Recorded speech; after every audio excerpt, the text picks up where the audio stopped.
Boards,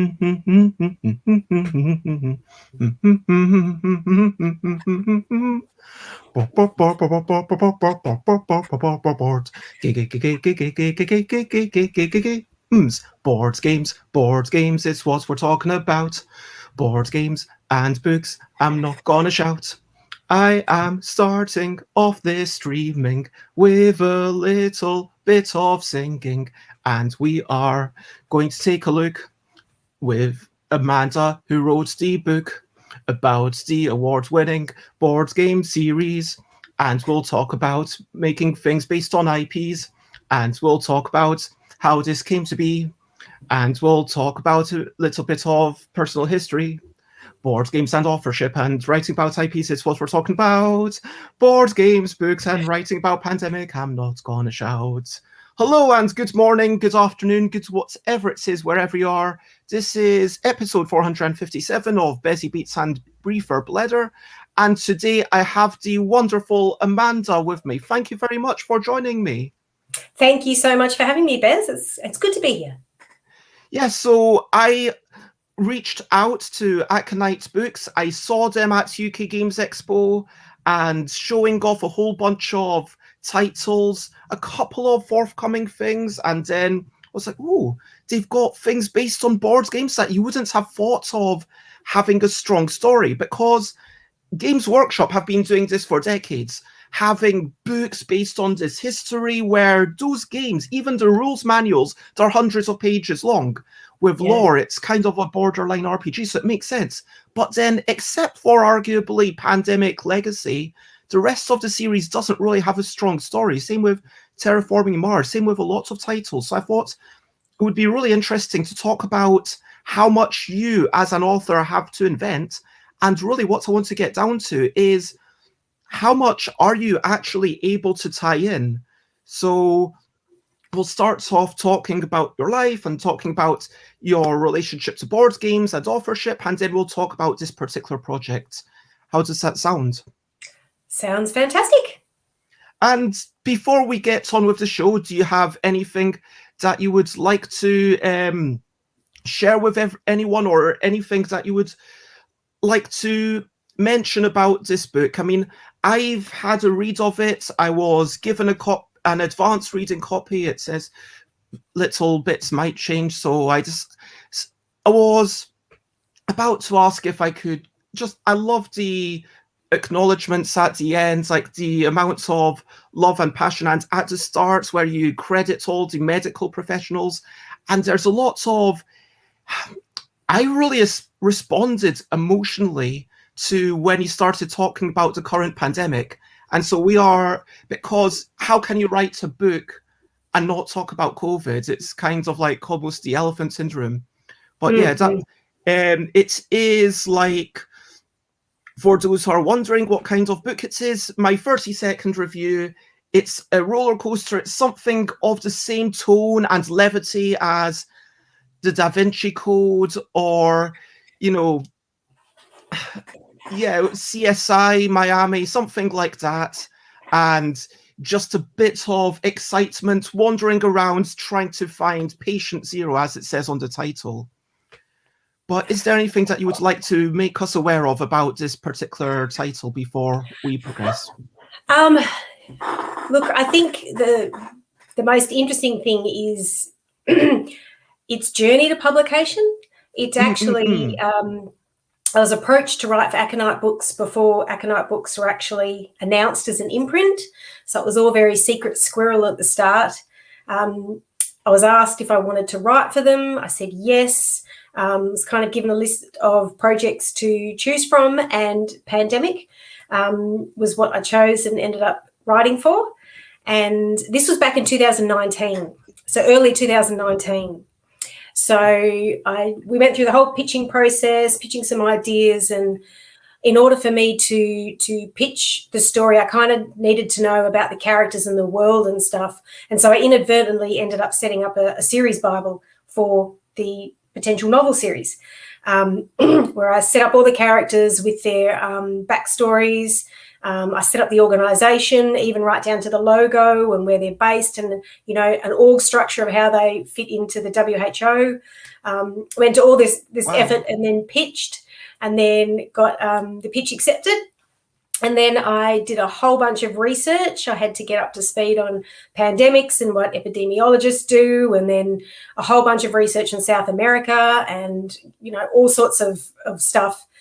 Did all that, and then had to write the novel relatively quickly, as you do with tie-in work, and then submitted it. And then I got the structural edit back. I think it was the end of December 2019. And then I remember doing the structural edit in January and watching the news that everything that was unfolding in China, and thinking, this is kind of weird to be editing my pandemic book while one's potentially breaking out in real time. And so we went through the whole editing process, and then it was supposed to come out in June 2020.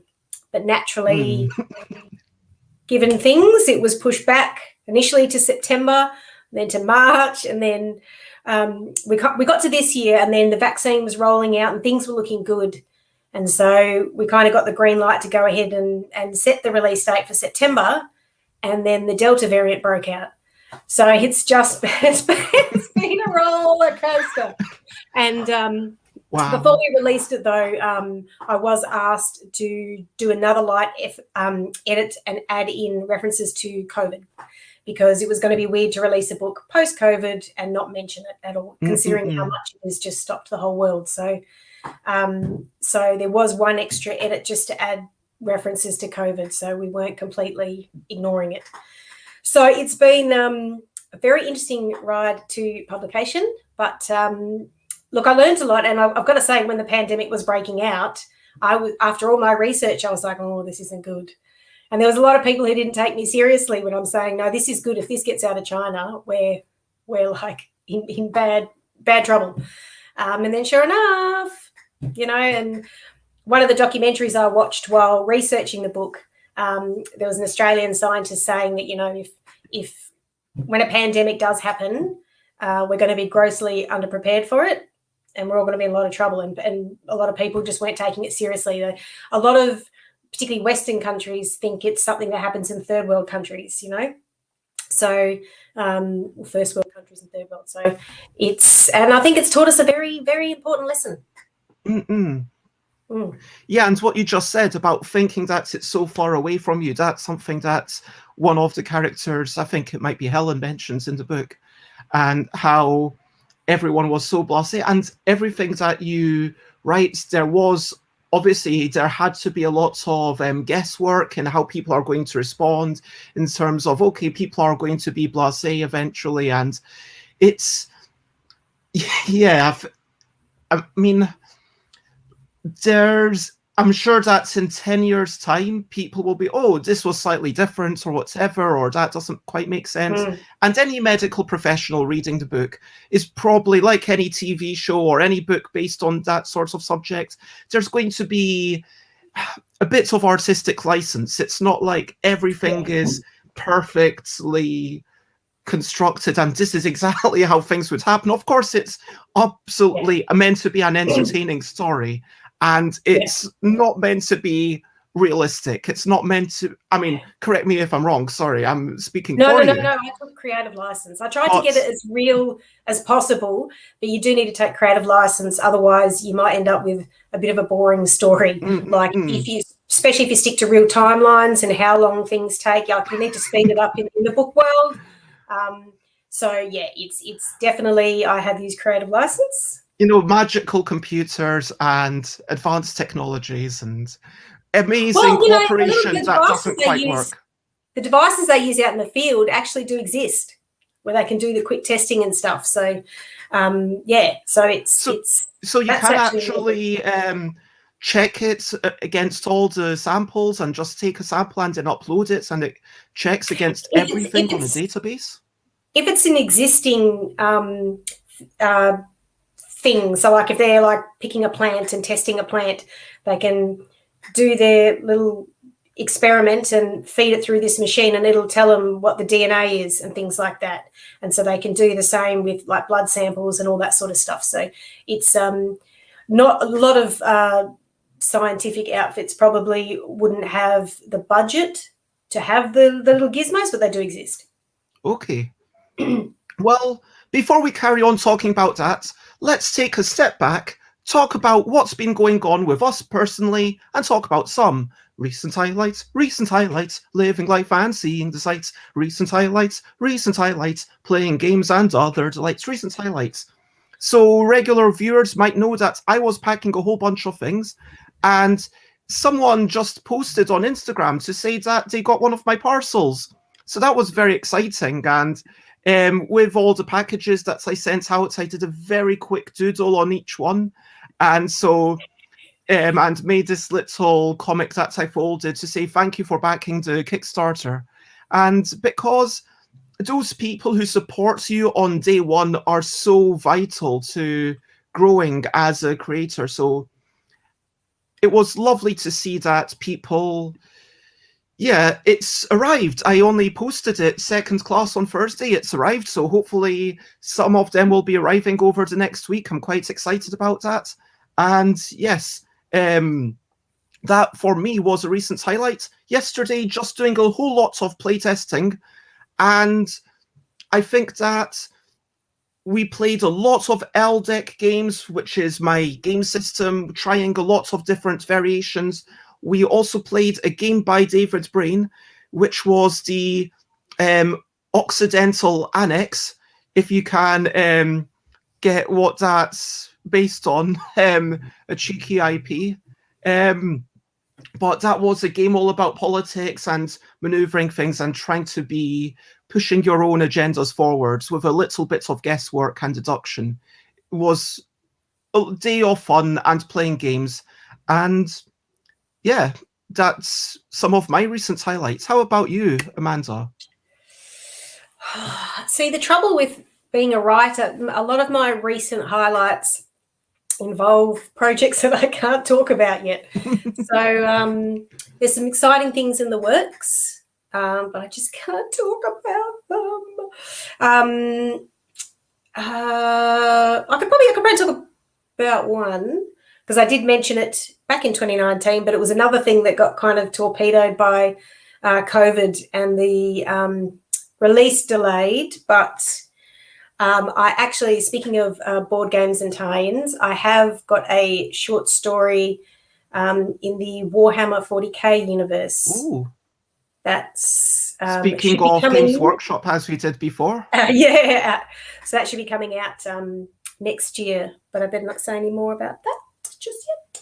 But can I ask very quickly, when you work with Games Workshop, presumably they already have their own Bible to sort of give you the lore, and these are the constraints and it's a very thick book, I'm imagining, full of art and facts that you need to constrain yourself with.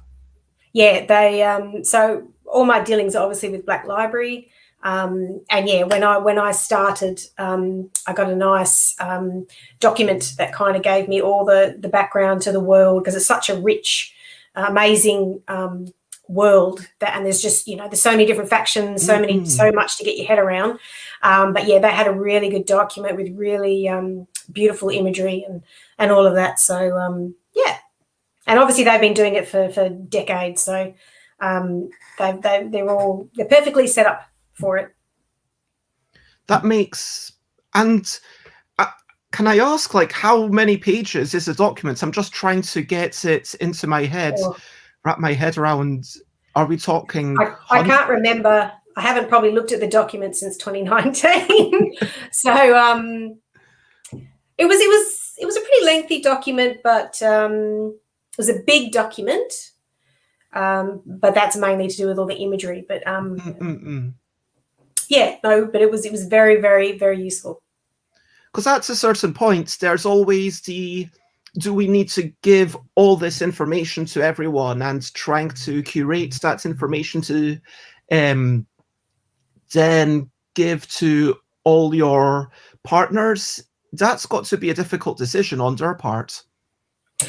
Yeah, so the document I got, I think, was just an internal document for writers, so not for players per se. So it's not something that you share around. Yes, yes.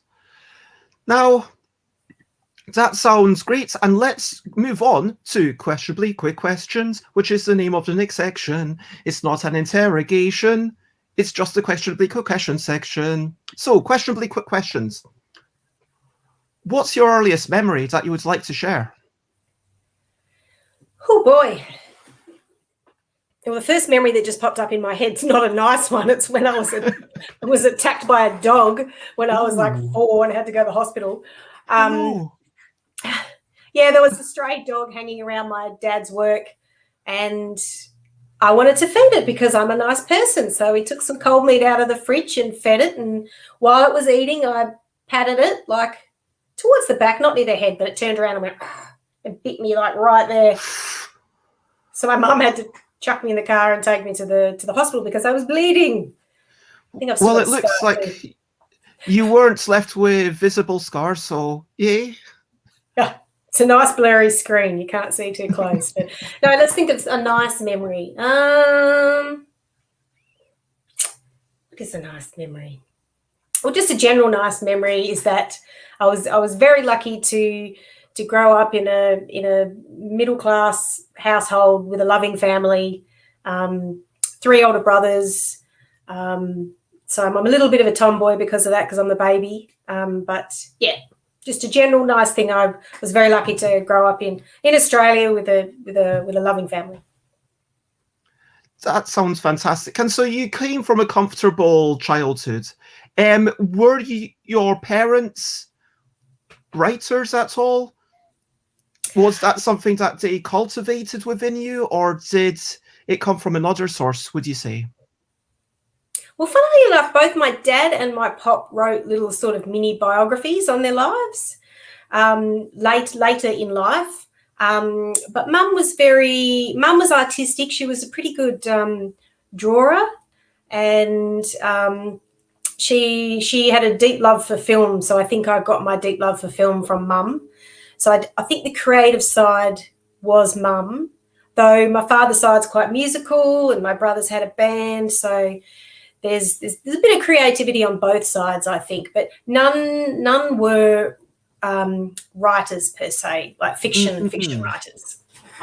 And so when you look back at what got you into wanting to make your own books, I mean, presumably this stemmed from a love of reading. Well, I kind of came about it in a different way. I used to read when I was younger, but a lot of them were like film tie-in books, things like that. I've got a whole bunch. Goonies. But then some other general, like, kind of teeny ones. There was like a murder mystery series, like teeny ones. But I fell in love with film. So I became a big movie head, and then the novels I read around that time that kind of really stuck with me were S.E. Hinton's Rumblefish and the Outsiders and Bret Easton Ellis's Less Than Zero. And because of that, I started writing some like teen angsty kind of novels, because being a teenager. So I was writing the movies in my head as novels as a teenager. Okay. And then I went to university and studied film and television at university. But by the time I finished that degree, I was kind of a bit disillusioned about pursuing that as a career, because I kind of knew that, only the very cream of the crop got jobs. And being in Perth, it's not – I'm on the west coast of Australia. The east coast of Australia is where majority of the production happens. So I just kind of gave up for a bit and ended up spending my 20s just following my boyfriend's band around and my brother's band. And then years later, actually, I moved to London. And while I was in London, so that's London, UK, not London, UK. Ontario. Yeah, okay. No, London, UK. Did the old Australian, working visa, as you do. And while I was there, I did a lot of film and TV work. And so that kind of reignited the spark in me. I just, while other extras were like, complaining about all the sitting around. I was just like, get out of here. I love this. And I could sit there and watch the crew like set up shots all day because I just found it fascinating, just loved it. And so that kind of re-sparked the creativity. And then my father got sick, so I came home to Australia and then did more film and TV extra work here. And then I kind of had this defining moment one night of watching the Oscars, and it was the year Diablo Cody won Best Original Screenplay for Juno. Okay. And I don't know, I just kind of had this moment and I thought, well, look, if she could do it, why can't I? You got to dream big. So that was like the kind of firecracker that started me to sit down and go, right, I'm going to pick one of these stories in my head and write the screenplay. And I started to write this screenplay, and then I realised it had been so long since university at that point. I didn't have enough of the story worked out, and I really needed to retrain myself in screenwriting. So I thought I'll just write it as like a novel while I flesh out the story, and then I'll go back and write the screenplay. And that ended up being my first novel, which was Aurora Darwin in my space opera military sci-fi series. So, and then next thing I'd written 5 books, and then I got a publishing deal for it. So, and then I went down this big rabbit hole of writing novels from there. And then by the time I got my 6th book was published, I kind of was like, I really need to get back to that screenplay. And so ever since then, I've been sort of retraining myself on writing screenplays. And so that side's starting to heat up a little bit for me. At the moment, I've got a few features, and I'm developing a TV show with a producer at the moment. So that's sort of bubbling in the background while I do my novels and short stories. That's really interesting. It makes a lot of sense for me because I kind of came from a video games background, and then I never managed to get a job in that field after university. Also, the whole notion of how small a role every individual plays in the making of a game, and how difficult it is to actually be the one who makes the really high-level decisions, which is the part that I'm really excited by, was a bit saddening to me. It's not like you can be the designer of the next, game in an IP that you love and say, okay, now this is the purchase system that we're going to have, and hey, this is the level layouts, and we're going to totally overhaul these things. You've got to work within the constraints of everything that's come before and everything that everyone else on the team wants and what the publisher's willing to do. But then from a board game design point of view, when it was like, oh, Kickstarter's a thing, I could make a game based on Kickstarter, and that was so exciting. So it kind of feels similar how, like you, when you're thinking, oh, I could do this on my own, and then you just rush into it. For me, it was like that within a bind, and now the Betty budget bags, which are very much this is something that I can do, whereas I could never make a video game just on my own. And hello to Rob and Xate, who've just jumped in, who says listening and working. Excellent. Multitasking. But yeah, this is the questionably quick question section. So if anyone in the audience does have any questions, then please get them in before we get to the end of this section. One thing that I always do like to have as a quick break is to talk about a completely unrelated or possibly related. It's up to you, Amanda. Brilliant thing. What's a little thing which is brilliant? Well, look, I think in line with pandemic, I think it's appropriate to say a brilliant thing is that it's been a long, slow road, but finally the vaccination rates are getting up in Australia. The East Coast is doing better, but they've had more of a driving need for it because they've had some pretty bad outbreaks recently. Where I live in WA, we've been relatively untouched, the whole COVID outbreak. Our state's been very quick to lock down and shut down. So we've had a couple of minor shutdowns, but because of that, it's never broken out here. And so we've been pretty much been able to live normal lives. We can't travel interstate, and a lot of Big events have been cancelled. Next month, I was supposed to be going to a Kiss concert and a Guns N' Roses concert, but alas, that's been cancelled.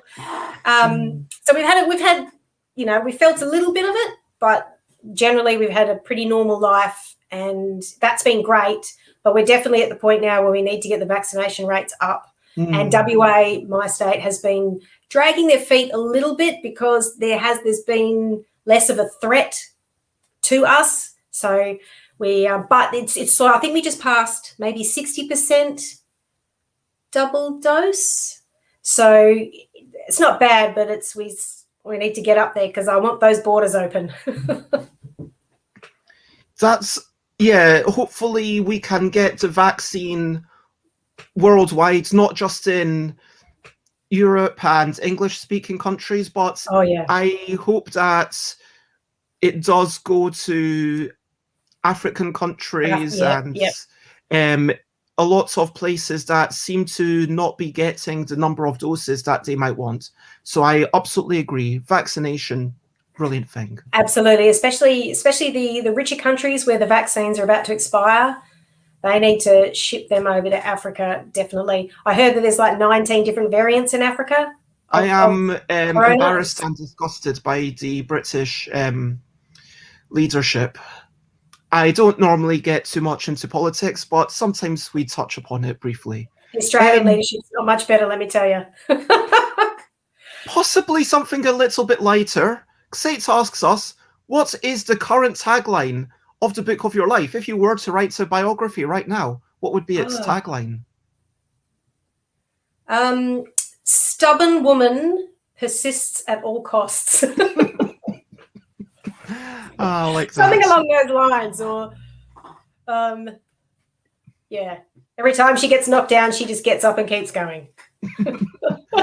Would you just have the full line from Chumbawamba? She got knocked down, but she got up again. Yep. This is it. So while it's never going to keep her down. All jokes aside, though, it is anybody who is successful at anything.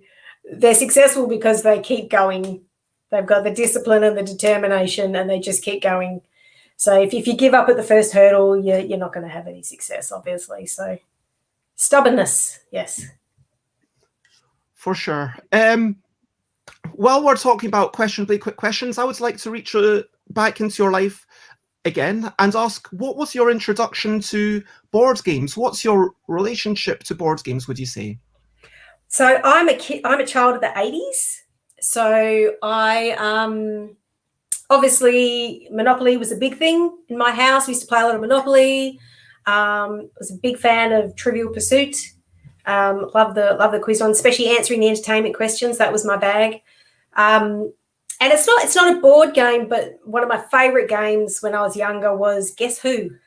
I loved trying to guess who that person was and clicking all the faces down, and maybe that's what the love for mystery and solving a mystery kind of started with Guess Who, and there's a strong element of mystery in all my books, including the pandemic ones, and maybe it's just like that's where it started. And I like the starts of it where Helen introduces her job as, I think, a virus detective or something like that, and it sets it up as we are searching for, it's the search for patient zero and finding out about things. And you do find yourself, by a third of the book, I was definitely embroiled in the adventure of, what's going to happen next, which is...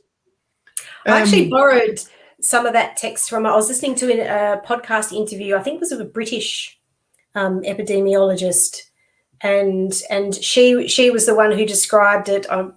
My apologies, I don't have a name, but she was the one who described viruses as serial killers, because there's that line when Helen's talking about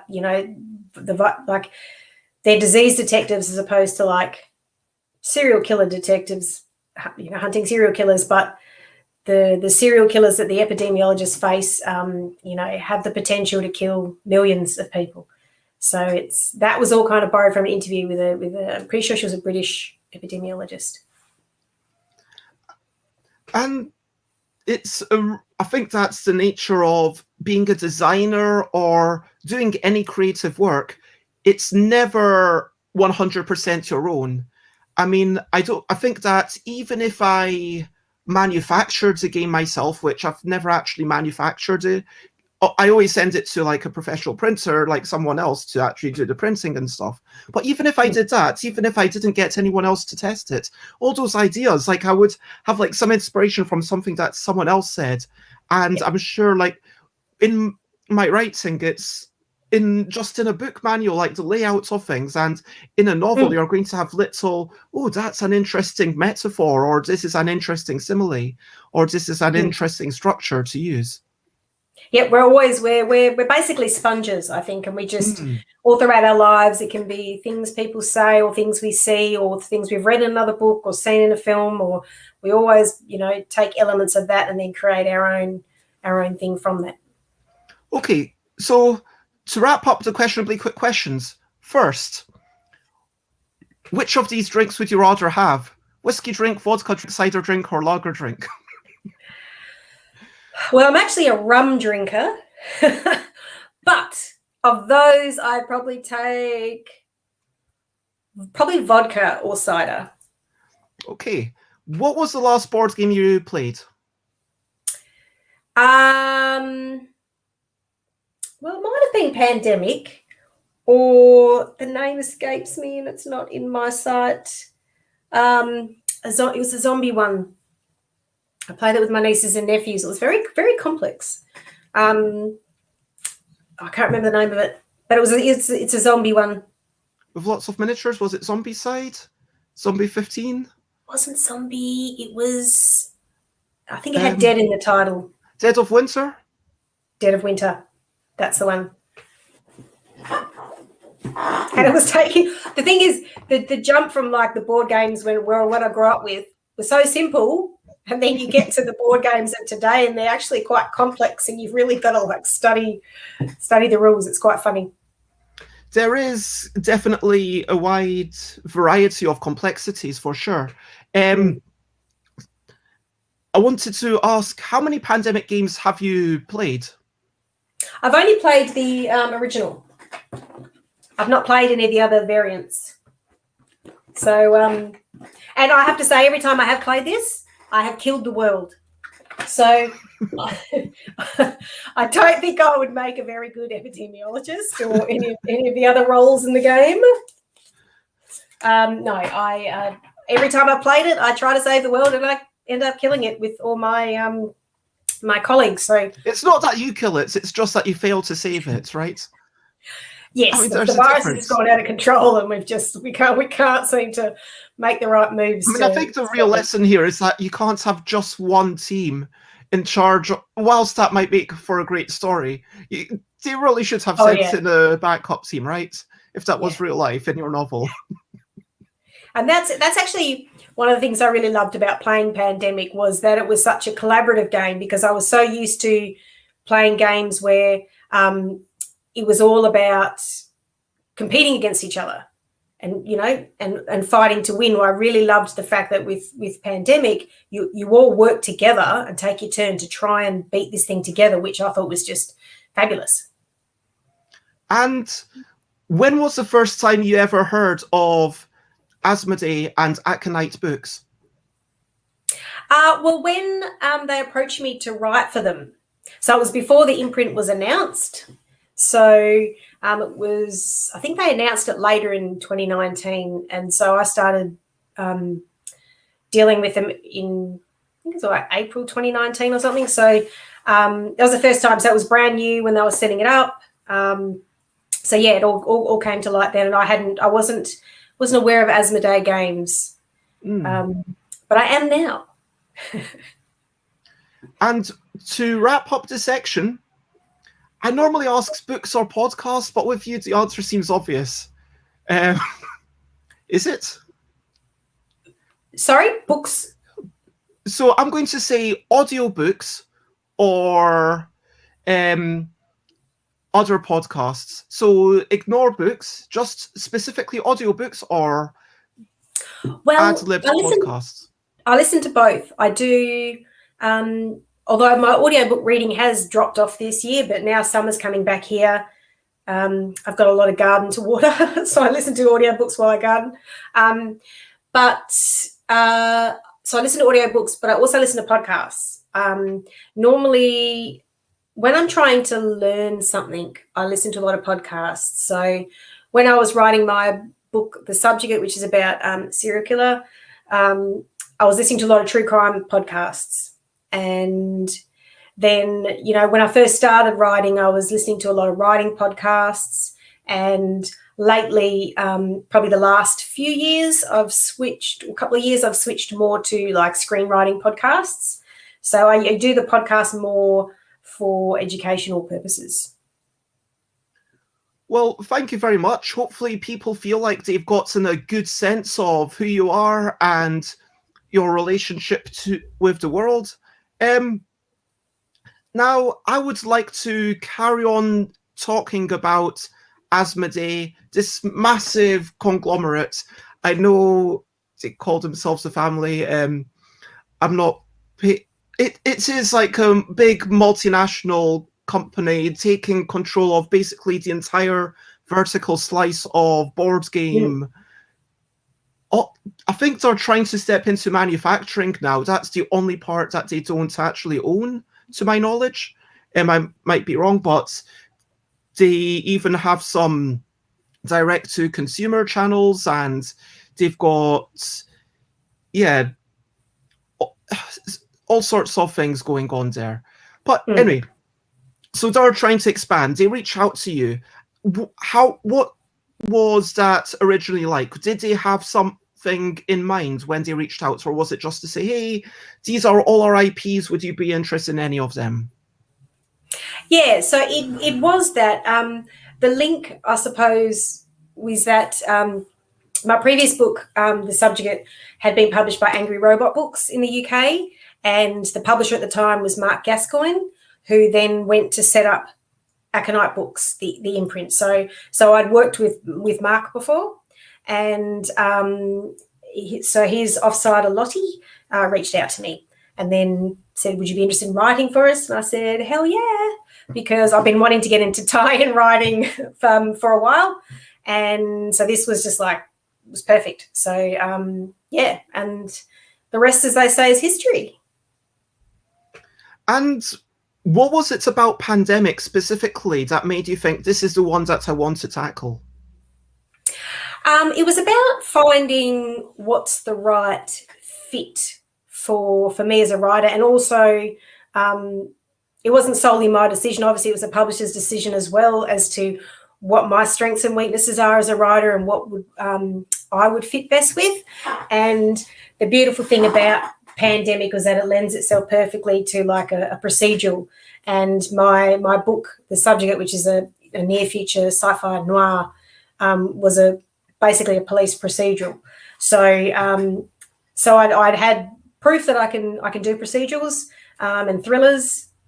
So it just this seemed like a great fit, and I do have a bit of a personal liking for writing stories where there's like a whole team of characters. I don't know, maybe I just get bored when there's just kind of one character. I don't know, but I like teams and how they've each got their own story and all that sort of stuff. So yeah, Salvation series. So and that's just a little side note. That's currently being developed for TV by Anonymous Content, who did Mr. Robot and True Detective. So they're developing that with Aquarius Films, who are Australian producers who did what may you have seen? Lion. Lion's the best one I think people may have seen. I don't know if you saw the film Lion with Dev Patel. I'm afraid I haven't personally, but congratulations on getting a TV tie-in. That must be really affirming and rewarding. Oh, yeah, it's great. I mean, it's still in development, so there's still a few hoops to jump through until it gets greenlit for production, but it's very exciting to have those producers of that caliber there. But sorry, I got sidetracked. But yeah, so writing a procedural and the thrillers, it was a good fit. But so you feel like, okay, they've given you presumably an overview of what the tone of these games are, so you don't have to come in with your own knowledge. But once you've decided to go in with it, you talked about creating essentially a Bible, going back and trying to create a fuller world. I'd like to ask, what was the process and how much research into the game did you do? Because like Pandemic, it's a really weird one where it's got ties in with a Cthulhu version and a Warcraft version and a Fall of Rome version, and these are very kind of it's a reskinnable game, if you know what I mean. And then the only ones that arguably have any real story to speak of, except for are a bunch of people saving the world, are the legacy versions. Did you ever feel like it would be worthwhile looking through those, or even just opening up all the boxes of the cards to get inspiration from them? So when they approached me, it was very specifically for the original game. So I wasn't to touch any of the other games. This was the one that they wanted the tie-in work for. And I was familiar with it in that there's a local game store I used to go and visit, and I'd always see that, and I was always struck by the cover of that. It always caught my eye, but I hadn't actually played it. And so as soon as I knew it was a possibility to be writing for that game, I immediately went out and bought that game. And that's when I played it with my mum at first, and we killed the world. And then I played it with my brother and his wife and niece and nephew, and we killed the world. And everyone I've ever played it with, we killed the world. But it's. I assume you're playing it on the easiest setting, and. Yeah, so I went to play the game because there was no way I was going to write a novel, and I just really wanted to play the game. So I did that, and then just sort of started doing a bit of research, watching a lot of documentaries, and then started setting up the series Bible, which was easy to do with the characters. So like in terms of setting it up, obviously you've got all the roles. So I used that basically to start with, looked at all the roles, and I kind of used the artwork on a lot of the roles as like my inspiration for the character. So like the contingency planner we have in the book is a French guy called Gabriel. So, that's kind of how I pictured him when I was writing him. Kema Bassi is my quarantine specialist. So the medic, I've actually got an Australian guy called Justin, who's the character in the book. And are a bit soldiery because that person looks kind of soldiery. Well, yeah. So I think that's what inspired me to have him. He's a medic, but he's an ex-soldier. So operations expert, Max. So from Chile. So, and that was kind of inspired again by the visuals. Now there's the role of the scientist, but I've got a lead epidemiologist and a lead virologist. The scientist is obviously a very broad term. So that kind of got split up into a couple of roles. And then the researcher and dispatcher kind of got combined into one role, who becomes Lou. So basically I just took the roles and then sort of built it out from there, gave them each a backstory, also added a military liaison because, look, I think if you're going to write thrillers, you kind of need a little bit of some sort of uniform in there uniforms with guns to spice things up a little bit. So I added, the military liaison role in. And then it was. And a lot of that was collaboration as well with the publisher to, figure out, okay, where are we going to base this? And we based their office in Lyon in France. So it was a lot of pitching ideas and a bit of collaboration there too. And it's interesting, you mentioned Lou as a dispatcher, but in the book, that's kind of a role that's taken over by 3 people, essentially. And at one point, it actually goes into, this is the timing of their shifts and how they overlap. And So the three people, and it's a bit Hollywoodish. I think that's the right word, because you've got to have a love interest in there, and you've got to have the family to make it human and to make it relatable. And everyone, I mean, as humans, we are a tribal species. We care about our connections to others, which obviously within the team, but also without the team, with those people who might only be mentioned once every couple of chapters, even with the family over in London, I think it is. Helen's family, I can't remember. Helen's husband, yeah. And but it's really interesting to see how you almost had a one-to-one correlation with a lot of those characters. Yeah, because it's the sort of aim of the book. I was asked to kind of channel shows like NCIS and Hawaii 5-0, where you've got the team and there's a new, virus of the week or, problem of the week to solve. And, they always get into their personal lives and things like that. So it's about getting that human connection, because it is what it is, as you say, what readers connect to. And I was about to go somewhere else with that, and it's completely gone out of my head. Repeat, what were you saying? Just jog my memory. I got off on it. I was talking about the family and the Hollywoodish nature and Helen's family in London and the one-to-one correlation. Yes. And I was going to go off on a tangent and talk about how we needed to, I needed to, basically being a writer is being a problem solver. And you can't, like Lou can't man that desk 24/7, and especially when the rest of the team's not even in France. They're over in South America in a completely different time zone. So you constantly have to make the team adaptable, that they can sit there and man the desk and, have access to all her systems to look things up and help out and stuff. So sorry, I was just backtracking to that last point.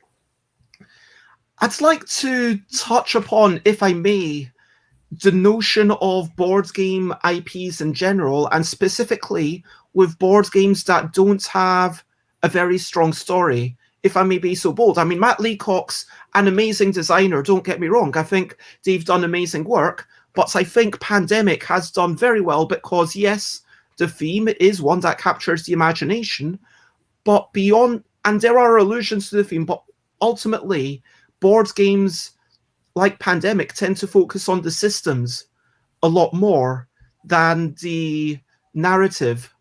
And so, yeah. I was just going to say, as a writer, that can actually be a good thing, because you've got the sandbox and you've got the roles, so you've got the basic sort of tools to start with, and then from there, the world is your oyster in terms of what you can do. So you kind of got a little bit of free reign, so to speak. So as a writer, that can actually be a good thing. But then sometimes too much free reign can sometimes be a bad thing. But I didn't find that with this, because I got to write the very first novel based on the board game, and I got to, set up the series Bible and the characters and their backstories. And so that's, that was, quite frankly, an honor to be able to do that. Yes. And then conversely, if I look at something like what I did with Warhammer, where that's very, you've got your factions and you've got a very strict world and what can and can't be done. And in some respects, writing in a world like that is good, because you've got all the rules and you cannot deviate outside these lines. But at the same time, it can be restrictive in certain circumstances. So pros and cons to both, whether you've got like an open slather or whether you've got really strict guidelines to follow. So, but as a writer, it's about being adaptable and going, okay, well, this is the IP I'm writing for, so these are the rules, this is what I stick to, or this one's giving me free reign, great, let's do it, but let's still honour the theme of Pandemic about being collaborative and working together and trying to pay tribute and honour all the healthcare workers. It's interesting because some of the humans in your novel are despicable. There's at least one that is not a nice person, and it's kind of, they're mentioned, I think, very in chapter 2 or 1 of the story. sorry, it's marginal spoilers. It's not the main plot or anything. But yeah, as you say, for the most part, people are there to do a job. And I think that possibly just reflects the nature of healthcare, that if you get rid of all the people doing the bureaucracy and red tape, because from my understanding, most of the nurses and doctors don't like those people anyway. You know, everyone who's actually doing the stuff is very collaborative and are all working together. So yeah, I do want to give you props because, you know, there are lots of stories about, oh, this person just died and we're going to solve the murder, or, oh, what happened here, or, oh, can we save this one individual? And it feels quite easy to make something about one individual. It's quite human-centric, and books and TV shows are quite good at that micro-focus almost. Whereas once you've got the, oh, now we're chasing the virus. I don't know, actually, unless you get into the realm of zombies and stuff, I don't know many shows or books that are about chasing a virus, which is, so it does feel like it's definitely a wee change. I mean, obviously dictated by pandemic, but going back to the board game tie-in, when I started seeing the locations, I thought at first, oh, maybe Amanda's going to just use the locations from the book, but then it became very obvious that that wasn't true. Was there ever a temptation to constrain yourself further? Because I don't think that would have been a good thing to do, but like kind of use just, focus on these cities because they're on the board and people go, oh yeah, I know that. And were you able to actually use anything beyond, okay, it's global, it's a disease, and here are some characters? Is there anything else that is like an Easter egg or something that you felt, oh, someone will, like, do we need that kind of fan service, if you know what I mean, in a tie-in? Well, there's some locations that were taken from the game, but, you know, when you're dealing with viruses and pandemics, you kind of got to, they're going to affect the whole world, so whether or not you use only the cities that are on the board game, I don't think that's really necessary. And to just it was my choice as to what virus I used. My initial reaction was to think, oh, I'm going to do Ebola, but then I thought, oh, but is that too obvious? And so I chose not to do Ebola. I thought I'm going to choose something that everyone can relate to, that you can kind of make scary, because people know influenza, right? And so the fact that I have like a, you know, it's not really a spoiler, I don't think, but I kind of mentioned it early enough in the book. Like it's chapter 2 or 3, so yeah. I mean, yeah. So, nice but to have a new strain of influenza that the human body's never seen before, but it's just that was another element that was just kind of like, don't. Because influenza, a lot of the symptoms are, are kind of similar to coronavirus, so it's the book, and also the origins of my influenza virus is, there's a lot of similarities to what actually happened with coronavirus. And it was just like, why didn't I do Ebola? At least it would have been a little bit different. But yeah, so. Hindsight is 2020. Maybe I'm like Nostradamus and I'm predicting the future. That phrase, hindsight is 2020, just feels immensely different, now. Oh, I know. So, you don't want to constrain yourself. Let's talk a wee bit about the future. Is there anything that you're able to say for the future of this series? Presumably a lot of it depends on the sales of the first book. Yes. I know they were planning a series. I can't really comment on the future of it. I guess it would probably depend on sales and but it's quite funny because of the people who have read and reviewed the book so far, most have actually been fine with it, and that hasn't bothered them at all reading a book, about a pandemic. There was one reader who had coronavirus and was suffering from long corona, and they suggested the book needed a trigger warning. So that was one reader, but all the rest so far have been fine. But they, a couple have acknowledged, the book may not be for, but not everyone may be up for reading it. I don't know. It's difficult because, as I said at the start, I did find it emotional, the references to COVID. But if you open a book that's called Pandemic Patient Zero, I'm not sure that an additional trigger warning is needed, but I don't know, maybe it is. But I don't want to undermine, other people's feelings. I want to ask actually for you, writing about COVID in the past tense, because the game is set, I believe, in an, vaguely undefined date, maybe with all pretty much today's technology. A few years in the future, yeah. I don't know, like 27 or 30, something like that. Yeah, a few years in the future when hopefully we've moved past it, or at least, learn to live with it like we do with influenza. How was that edit to bring in COVID after it's happened to make it, was that an emotional process? It's necessary because you'd be really surprised at what some readers will complain about.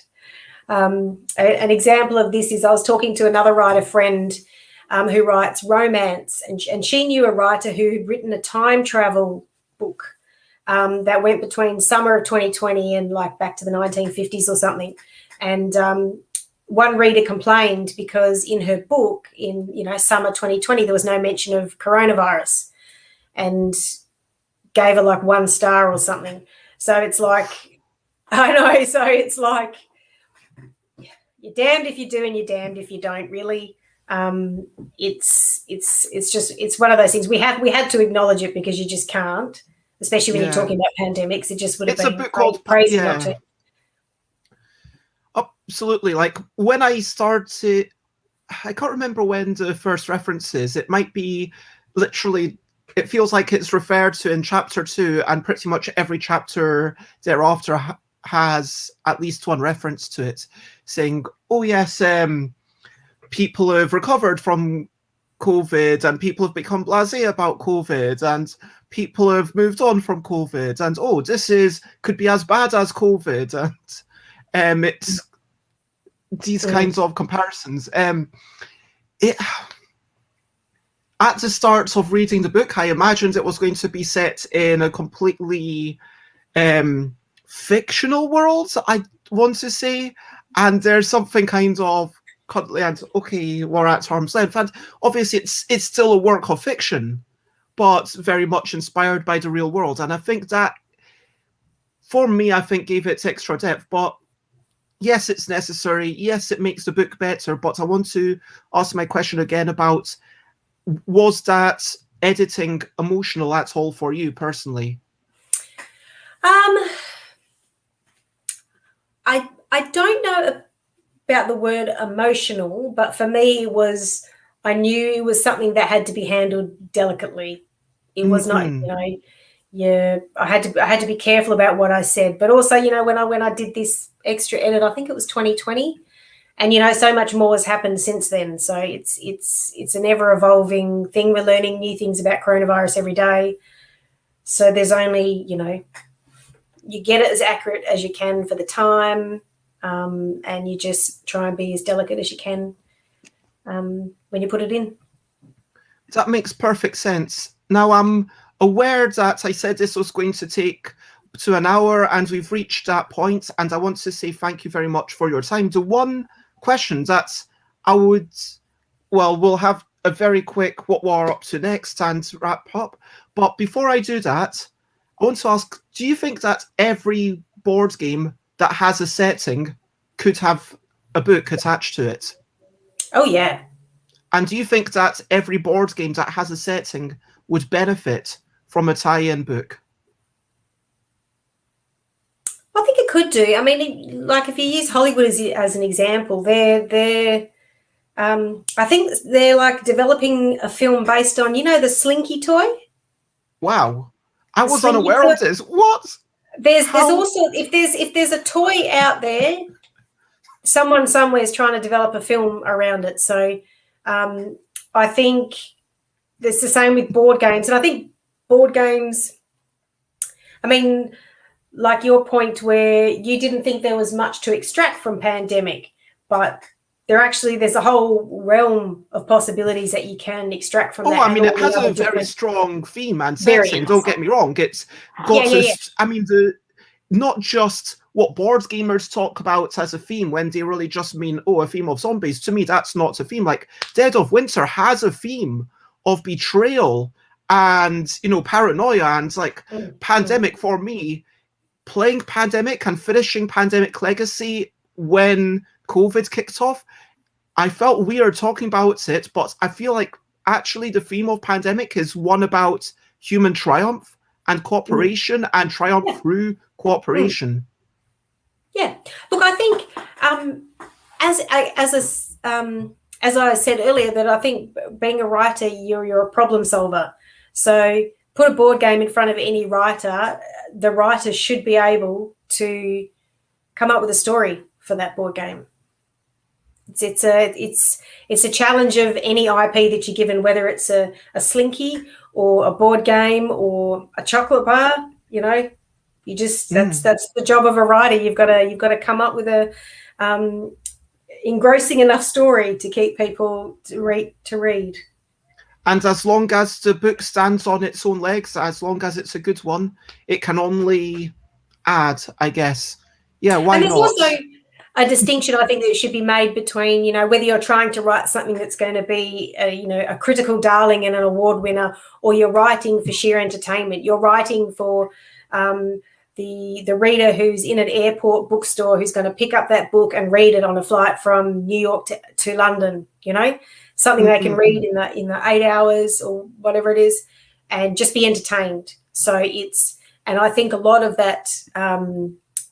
A lot of the tie-in work, it's not there to try and become a critical darling and win awards. It's there to entertain the reader or the viewer.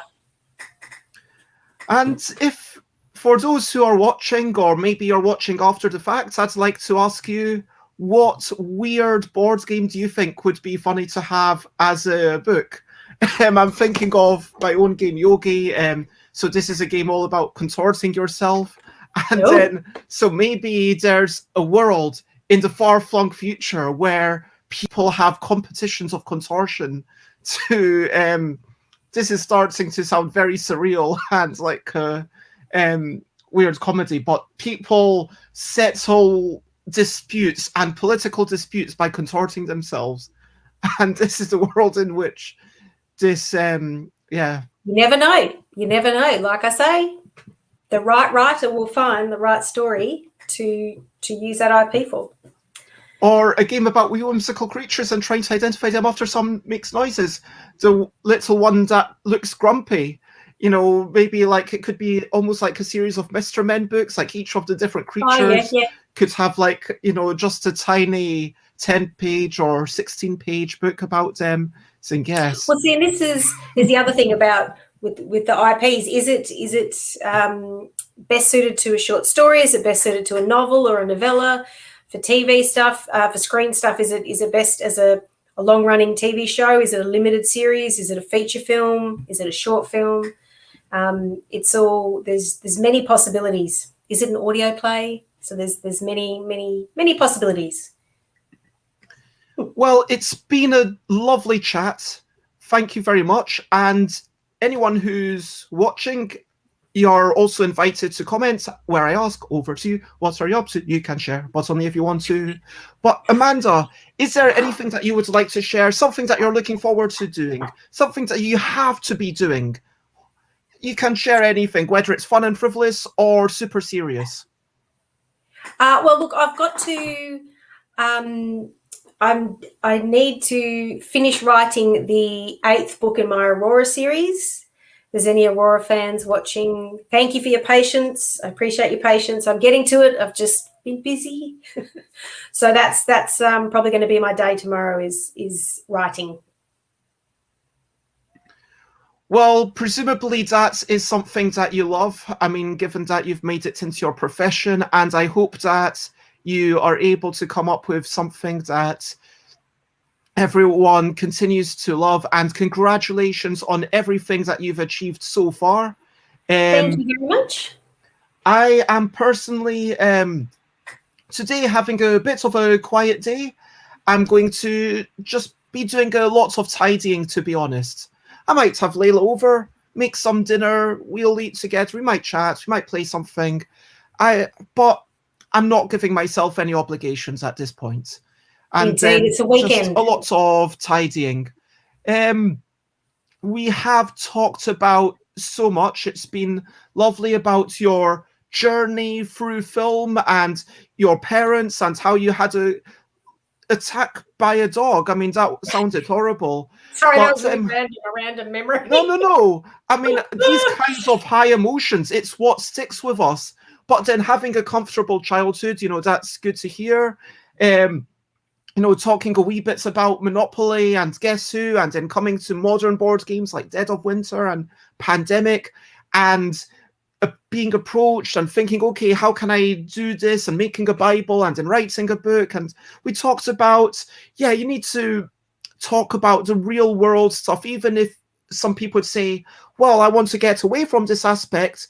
Well, if you want to get away from the reality of a pandemic, maybe don't read a book that's called Pandemic. Sorry, that might sound harsh, but I think, yeah. I will say on that, just for anyone who is, questioning whether or not it is very much, about collaboration and teamwork, and it's things turn out good. As you might, I don't think that's a spoiler. If you read this kind of book, there's a good heart to it, and it's a hat tip to the healthcare workers. Yeah, it is positive. It's just if you are not wanting even a mention of COVID, then which is understandable. I understand that, and normally during my show, I don't, especially during the first year, I try to avoid mentioning it at all. And then I had a little warning at the bottom when I was mentioning it, so because I know that some of when you've lost a parent or lost a very close friend, honestly, my heart goes out to you, and we have to remember these things. But it has been a lovely chat, and thinking about, having something that is systems-based might not push you down a particular path of a particular story, but as long as you're a creative author, which is what we expect authors to be, then you can use that setting and make it even bigger universe, better. And so let's look forward to many more books from Aconite, many more books from Amanda Bridgeman, possibly, in the Pandemic series. I know you're not at liberty to say anything, but just as an educated guess, if this goes well, presumably they'd get in the original author. That's just, I have no inside knowledge. That's just my, human intuition. You're stingstum on that. I want to say, if you want to check me out, I am Stuff by Bez everywhere, Twitter and everywhere. I am streaming every day at 10 a.m. UK time. I want to say thank you very much. If you want to check out Amanda, then where do you most like to be found? I can be found on Twitter and Instagram. I'm at Bridgeman_books. I'm also on Facebook. I think it's Amanda Bridgeman 2, actually. But just put me in there, you'll find me. That's the three main things, and my website, which I can see. I was just scanning the comments then. It's in the comments. And yes, I will try and get the Twitter, and I guess I'll just do the Twitter and the Instagram added to that. So if people want to follow you on Twitter or any of the social medias, then that will be there, but it's also in the YouTube description. And I want to say thank you, Rob and Xate, and anyone else who's lurking and listening along. Even if you're not joining in the conversation, you're very much appreciated. Lots of love. And major thanks to Amanda. It has been wonderful chatting with you. Thank you for joining me. Thank you very much for having me, Bez. It's been great. Yeah, there you go. Those are all the links there. And so, yep, that is it. Thank you very much. And for now, the only thing left for me to say, as always, is bye, bye, bye, bye. This is a goodbye song. Bye, bye, bye, bye. Thank you for watching along. Bye, bye, bye, bye. This is the end of the show. Bye, bye, bye, bye. And now it's time to go. Bye, bye, bye, bye. This is a goodbye song. Bye, bye, bye, bye. Thank you for watching along. Bye, bye, bye, bye. This is the end of the show. Bye, bye, bye, bye. And now it's time to go. Bye-bye. See ya.